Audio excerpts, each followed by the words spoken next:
Welcome back to Unveiling the Covenants, where we explore the mysteries of sacred scripture and the covenant love of God the Father from the heart of the church. I'm Marcus Peter. We're going through salvation history.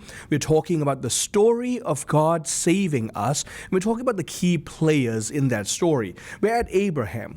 Now, in the last episode, we talked about how Abram's name is changed to Abram, but these angels are coming to pronounce judgment upon Sodom and Gomorrah, and how Abraham stands in the gap. So that's Genesis 18. We move on to Genesis 19. I don't want to spend too much time on it because there's some weird stories here that I think are rather important. The angels came to Sodom in the evening. Lot was sitting at the gate. Now, this is a particular connotation. When a figure is sitting at the gate of a city, it means he's a person of import. He's not a bum. He's not someone who's just wasting his time loitering. The gate of the city was where court cases were held, disputes were settled, trades and agreements were made, and the gate of a city typically was a connotation of the strength of that city. The greater the gate, the more secure it is. And so the more secure, the more fortified a particular gate is, the more wealthy that particular city is. Lot, being seated at the gate of Sodom, had a particular role. Now, mind you, this wasn't just unique to Lot, this was true of all Near Eastern cultures. The people who sat at the gate, typically someone like a minister or the prime minister of that city or that town or that kingdom, had the role of welcoming people as they came in. It was their office, so to speak, as they waited for these dignitaries to come in. It was the job of, in this case, Lot, to welcome these important men. And Lot, because he is a child of the covenant that Abram was inducted into, is a man who's still connected to God in some way. And as soon as he sees the angels come to Sodom in the evening, Lot saw them, rose to meet them, bowed himself with his face to the earth, which is, again, communicating that he recognizes a divine presence in these angels, and said, "My lords, turn aside, I pray you, to your servant's house, spend the night, wash your feet, then you may rise up early and go your way." He probably doesn't realize why they're there. He probably doesn't realize what they're about to do. But he does realize that A, he has an obligation of hospitality. 2, he recognizes a kind of nobility and divineness to these people. So he's inviting them into his house, which again is a kind of honor that he's bestowing upon them. They said, "No, we will spend the night in the street." But he urged them strongly. This is crucial. He urged them strongly. So they turned aside and entered his house. He made them a feast. He baked unleavened bread. Again, another connotation of his understanding of his heritage as the child of the covenant.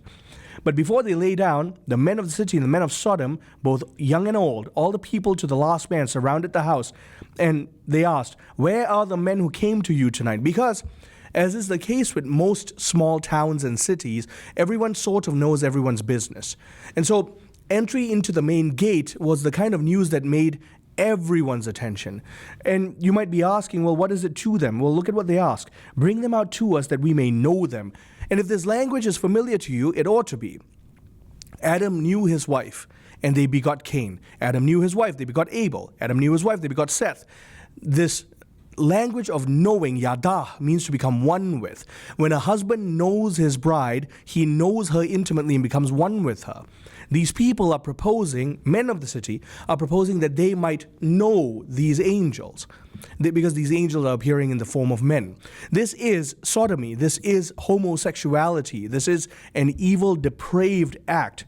And so what's happening here is they want to commit a kind of gang rape on these two guests, which was a way that they inducted men into their culture. This was a thing that the city did.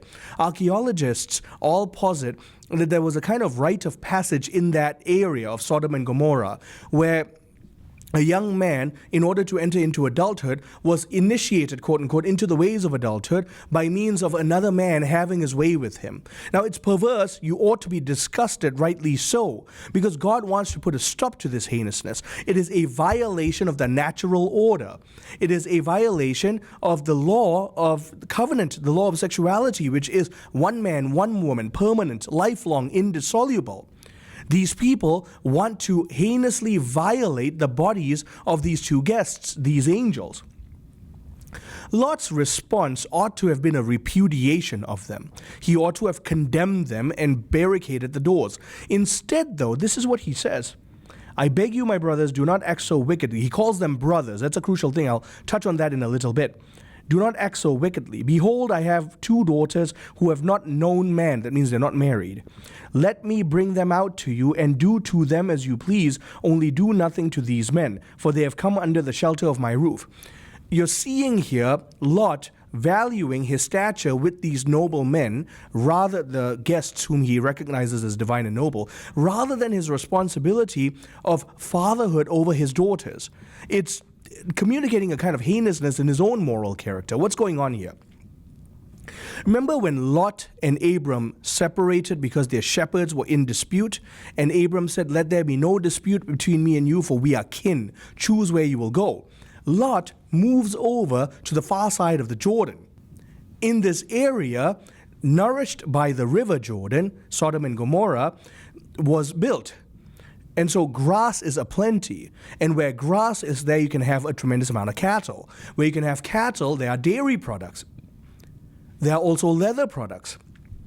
Where you can have leather products, you can have trade. Where you can have dairy products, you can start selling and accumulating wealth. And you can sell meat. And so in other words, all of this affluence generated by the natural flourishing of the Jordan River made Lot a very wealthy man. And you can imagine in early cities, as unfortunately is the case today, when someone is wealthy, they tend to accumulate a certain level of stature in the society. As I've mentioned, Lot was sitting at the gate of the city. In other words, Lot has climbed the social ladder, and he is recognized by the people of the town as a man of nobility himself. He's a kind of elder in the town, so to speak. He cares more about maintaining his wealth, reputation, and stature than he does about what's morally right in the eyes of God. And that is going to doom him. It is going to redound to his cursing rather than his good, obviously. And so he cares more about his reputation as a host than he does about safeguarding his daughters from being violated. So they said, "Stand back," and they said, "This fellow came to sojourn and he would play the judge. You are an outsider from Sodom and Gomorrah, and now you're trying to tell us how we should conduct ourselves. We welcomed you into our city. We made you an elder. You don't get to tell us what to do. You received of our wealth. You received of our nobility and stature. Don't try to tell us what to do. We will deal worse with you than with them." Now they're saying, well, not only will we rape these angels, we'll do worse to you. And then they pressed hard against the man Lot. And they drew near to break the door, but the men put forth their hands, so the angels put forth their hands, brought Lot into the house, shut the door, and struck all of the violators with blindness. The men who were at the door, both small and great, so that they were wearied themselves groping for the door, and they left. But then the warning comes that God had sent these angels to save Lot and his family, and that Sodom and Gomorrah were going to be destroyed. I want you to pay attention to the language a little bit here. So Lot went out and said to his sons-in-law, these were men betrothed to his daughters, who were to marry his daughters, get up out of this place, for the Lord is about to destroy the city. But they thought that he was joking. And then morning dawned, and the angels are urging Lot, saying, "Arise, take it." But he lingered. Verse 16, but he lingered. So that eventually the angels seized him and his wife and his 2 daughters by the hand and brought him forth and set him outside the city. They literally dragged Lot and his family outside the city. What's going on here? If angels came to you and said, "The town you're living in is about to be destroyed. I am an angel of God, and as an act of mercy, I'm telling you, get out now," would you linger? If you would linger, why? Attachment. Lot, and especially his wife, we'll see, they are unwilling to let go of the affluence and stature that they'd accumulated. And it's going to blow up in their face. In the case of Lot's wife, quite literally. And so they're forced out. There's no indicator of Lot taking his grand wealth, because we know that where he settles is a cave. He doesn't have money. He doesn't have a lot. He lingered. He wanted to hold on. He was hoping either God would change his mind, or he was just simply unwilling to let go. Either way, he was spared. His daughters were spared. His sons-in-law, who were clearly men of Sodom and Gomorrah, and so betrothed to his daughters, not men of the covenant, which again was another failure on Lot's part. But the other thing is his wife. She's probably not a woman of the covenant. She's probably a woman of Sodom and Gomorrah. Because what happens? They flee, and they are running. They're told to flee for their life and not look back. And Lot said, "Oh no, my lords, I cannot flee to the hills, lest disaster take over me and I die. There's a city near here, a cave, whatever." And so it goes on. he's basically begging. He's saying, I don't want to leave my wealth. I've gotten used to my life here. I can rebuild a little if I'm still around this area. The sun had risen when Lot came to Zoar. Lord rained down on Sodom and Gomorrah. But Lot's wife behind him, verse 26, looked back and she became a pillar of salt. The Hebrew words for look back here are not just she turned and looked. Her heart was longing for what she had lost. Rather than turn and face the Lord in fidelity and obedience, her heart was longing for what she had lost. She wanted to be at Sodom and Gomorrah. And so the brimstone and fire that fell from heaven turned her to ash, turned her to salt. There's a lesson in this for all of us, that if we don't turn our back to the ways of the world, the very thing we turn our faces to will be the source of our destruction. And for Lot, while he listens to the Lord, his heart's not completely in it. And so what's going to happen is now Lot went up to Zoar, verse 30, dwelt in the hills with his two daughters. So it's he dwelt in a cave with his two daughters. Now these women have been ostracized from Sodom and Gomorrah. They're no longer wealthy, and they need to establish themselves once again. Problem is, Lot's going to have to rebuild his wealth. They don't have stature. And if they went to another city, they'd have to rebuild from the ground up. There's no guarantee they would be married. There's no guarantee they would have a family. And so this is the heinous plan that they do. Let us make our father drink wine, and we will lie with him, that we may preserve offspring through our father. And yes, if it's perverse, you're right. They made their father drunk one at a time and slept with their father and got pregnant. And the children that were born of this, they made their father drink wine that night, and the younger arose and lay with him. And so the older arose, and the firstborn bore a son, called his name Moab, forefather of the Moabites. Incidentally, incest and pagan idolatry and viciousness marked the lives of the Moabites. The foundation of the Moabites was incest, and the Moabites continued to be enemies of Israel to the end of their days. The younger also bore a son, and they called his name Ben-Ami, for he is Ben-Ami, the son of Ami. Well, he became the father of the Ammonites. Also, same deal. Their mythology contains incest, and they were hateful to the covenant to the end of their days. What's the lesson we can learn here, especially for fathers? Your fidelity to the covenant will completely mark the way your family lives. I mean this in no uncertain terms. Fathers know this and know this well. How faithful you are to God and his commands, how faithful you are to Christ, how you model that, and also how you command that in the life of your family will completely communicate how your bride and your children live. Lot's decisions, Lot's poor witness, Lot's inability to guide his family in virtue resulted in first his wife's depravity and then his daughter's depravity. But worse, the daughters begot of the forefathers of two heinous nations who themselves were morally depraved. And so Lot's lot in life, his heritage, his legacy is one of moral degeneration, is one of moral disobedience to the Lord. His descendants will forever be at battle with the Lord until they die out. Think carefully whom you and I serve, men. Because as for me and my house, if we serve the Lord, my bride and my children must follow my lead. It is my job to lead that charge and lead that charge powerfully and well. Now, that's the whole story there. I want to move on just very quickly. Abraham and Sarah now go to Gerar. And at Gerar, they encounter Abimelech, the king of Gerar. And again, what happened in Egypt happens here. Sarah is deemed beautiful. Abraham tells everyone she's my sister. Oh yeah, Abimelech, go ahead and marry her.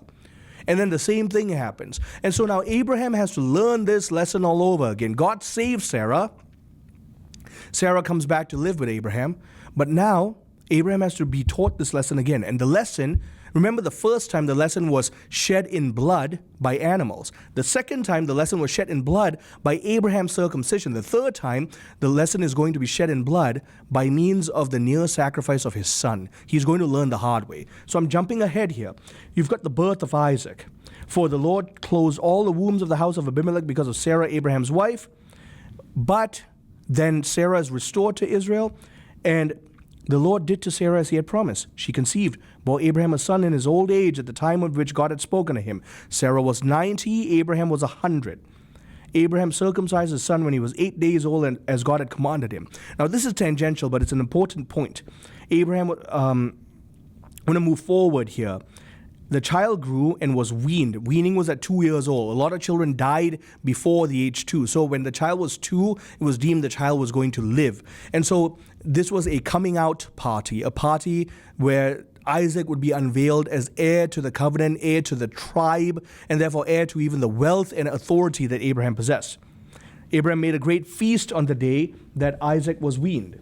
But Sarah saw the son of Hagar, the Egyptian, whom she had borne to Abraham, playing with her son Isaac. Now, those words playing with are difficult to translate. Different commentators posit it differently. There are connotations that we know are historically true. Playing with means ridicule.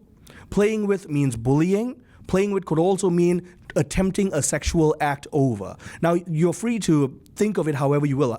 Either way, what Ishmael, who by this time is 14, is trying to do is he's trying to subjugate Isaac under his dominion. And he's trying to show everyone Isaac is under my dominion. Now, as perverse as this was a way of usurping authority. If Isaac has gotten authority and I'm his master, who do you see as your new lord? That's what Ishmael was trying to do. Hagar probably put him up to it because Egyptian cultures did this. So what does Sarah do? And rightly so. She tells Abraham to cast Hagar and Ishmael from their sight. Abraham prays for Ishmael, that Ishmael may live in your sight. But an angel appears. What troubles you, Hagar? Fear not. The Lord has heard the voice of the lad where he is. Arise, lift him up. I will make him a great nation. Then God opened her eyes. There was a well, and he lived in the wilderness of Paran, and his mother took a wife for him in the land of Egypt. What do we know? Ishmael becomes the forefather of great nation, a beast of a man, and the forefather of the Arabs who have Islam as their religion, and there's a certain voluntarism to it, a violence that follows the following of Islam. And that's exactly what happens. The children of Islam, the children of Ishmael, stand in antithesis to the children of Isaac to this day because of Abraham's folly. But let's take it a step further. God tests Abraham. After these things, God tested Abraham and said to him, take your son, your only begotten son, whom you love, go to the land of Moriah, offer him there as a burnt offering. Again, I'm skimming through this, but I want us to pay attention. Offer him as a burnt offering. We won't get the stipulations of burnt offerings and their laws and rituals until the book of Leviticus, but Abraham understands what this means. Moriah is the same mountain range upon which Jerusalem will be eventually built. There's a key component here that we'll talk about. Many of you already know where I'm going. Abraham, pay attention to the imagery. Abraham arose early, saddles his donkey, took 2 of his young men with him, his son Isaac, cut the wood for the burnt offering, arose and went there. On the 3rd day, a 3-day journey during which Abraham is mourning the death of his son, Abraham lifted up his eyes, saw the place afar, and he told the young men, stay here with the donkey. I and the lad will go yonder and worship. And so what happens? Abram took the wood of the burnt offering and laid it on Isaac his son, and he took in his hand the fire and the knife, and they went both of them together to the place where Isaac was to be sacrificed. Again, question here. Father, here I am, son. Behold the fire for the wood. Where's the lamb for the burnt offering? And God says, God will provide himself the lamb for a burnt offering, my son. So they both of them went together. Now, why is this so crucial? You get the whole on the altar, and an angel holds Abraham's hand. Isaac is spared. A few things need to be talked about here. We don't know Isaac's age. We know Abraham is over 100 years old by this time. Isaac is a strapping young man. We know this because the wood for burnt offering wasn't just a few twigs. It was a tremendous amount of wood, because the laws for burnt offering connoted that you had to burn the thing until it was gone. And so a lot of wood was involved. Isaac and Abraham, the father of a multitude, Isaac, the son of laughter, the joy of the father, the joy of the Lord, so to speak, carries the wood of his own sacrifice on his shoulders up Mount Moriah to the altar upon which he is to be offered as sacrifice. The rabbis who comment on this particular chapter, Genesis 22, say that Isaac was a willing participant in the sacrifice. That question, where's the lamb, God will provide the lamb, gave Isaac the answer he needed. he was to be the sacrifice. Now, if you're wondering, why is this perverse? Why is God so perverse? Number one, child sacrifice was a commonly practiced thing at the time in the Near Eastern culture during this time. Number two, Abraham had the covenant promises of the Lord. And the promise was that God would continue the covenant through Isaac. Abraham, I trust, and the rabbis believed in God so much that he knew if he sacrificed Isaac, God would raise him from the dead. And so for 3 days, he's mourning the death of his son, but by faith he knew no matter what happened, Isaac would come back to life and continue the covenant. That was his complete unshattered, unyielding faith. And so what happens? This righteous son, the joy of the father, walks up with the father of the multitude to the altar place of sacrifice atop this hill, upon which he lays down the wood of his own sacrifice, and he becomes a willing participant in the offering. And that's why the Jews don't call this event the near sacrifice of Isaac. They call it the Akedah, the binding of Isaac. Because Isaac, according to the rabbis, told Abraham, "Bind me, Father, lest I resist your hand and the Lord's will." We know that Isaac is strong because he's able to carry all that wood. He's able to wrestle off his over 100-year-old father. He willingly arises to the altar and offers himself. The willing son offers himself as a sacrifice, carrying the wood of his own sacrifice atop the mountain of his sacrifice to the altar where he lays himself down, knowing that his life is going to be offered as a willing sacrifice for the sake of the good of the covenant and for all those who will enter into the covenant. The father who has mourned the death of his son for 3 days now is convinced that his son will be raised to life. And so this mountain range of Moriah, which we know is the same mountain range upon which Jerusalem is built, and if we know our geography and our history, the hill county of Calvary, the hill area of Calvary, is on that same mountain range as well. And so God will yireh, provide the lamb. Keyword, yireh. He will provide the lamb. We also know that that's the same mountain range where Melchizedek, king of Salem, had his kingdom. Shalom. God will yireh shalom on this mountain range. God will provide peace on this mountain range.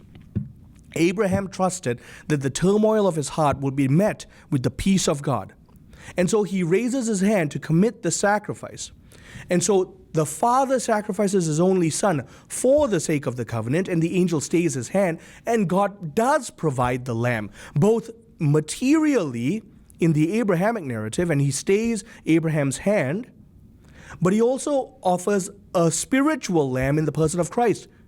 But more than that, God, the Father of a true multitude, offers the true righteous Son, who is the joy of the Father, the joy of the Lord, the true Isaac, Jesus, who is God with us, who carries the wood of his own sacrifice up Mount Calvary from Mount Zion, Mount Jerusalem, where God has yireh shalom, where God has provided peace in and through the person of Jesus Christ. And so what God began with Abraham and Isaac, God saw to its completion in his person.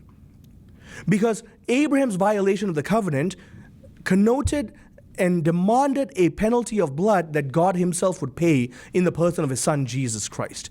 And so we see in this Isaac narrative the binding of Isaac as a foreshadowing of the crucifixion of our Lord and Savior Jesus Christ on that same mountain range. How do we know this? Because that rock formation, that flat rock formation upon which Isaac climbed to be sacrificed is the selfsame rock upon which the Jerusalem temple had to be built. The temple could be built nowhere else. Sacrifices could be performed nowhere else except on altars built on that rock formation. Because for the Jews, and I need you to track this with me, they believed that when they remembered the sacrifice of Isaac, the merit of their present-day sacrifice was warranted, validated. And so they looked back to the sacrifice of Isaac for the meaningfulness of their present-day sacrifice. Sound familiar? 2,000 years ago, God the Son gave his life up on Mount Calvary. And so today the sacrifice of the Eucharist looks back to the 2,000-year sacrifice, and it has its sacramental value in that. We are transported to the foot of Calvary. What God achieved in Isaac through the history of Judaism, God fulfilled in Jesus through the continued salvation history of the Catholic Church. And that is the narrative of Genesis 22. And allow me to conclude with this. And the angel of the Lord called to Abraham a second time from heaven and said, by myself I have sworn. In this case, God is swearing an oath upon his own name now. Because you have done this and have not withheld your son, your only begotten son, I will indeed bless you. I will multiply your descendants as the stars of heaven, and as the sand which is on the seashore, and your descendants shall possess the gates of their enemies, even figuratively as well, because we possess triumph over the gates of hell. And by your descendants shall all the nations of the earth bless themselves, because the Catholic covenant is for all, because you have obeyed my voice. And so Abraham returned to his young men. They arose and went together to Beersheba, the place of the covenant. And Abraham dwelt at Beersheba. And then after these things, Abraham had another wife, and he had another child. He had other children because Sarah dies. Now, that rounds off the Abrahamic narrative of salvation history. What's the lesson here? Do not underestimate the power of your obedience to God for the fruit that will last generations. The warning, don't underestimate the power of some of the sins we commit to the fruit that might last generations. Choose now whom you will serve. As for me and my house, we will serve the Lord. Thank you very much for joining us. I'm Marcus Peter.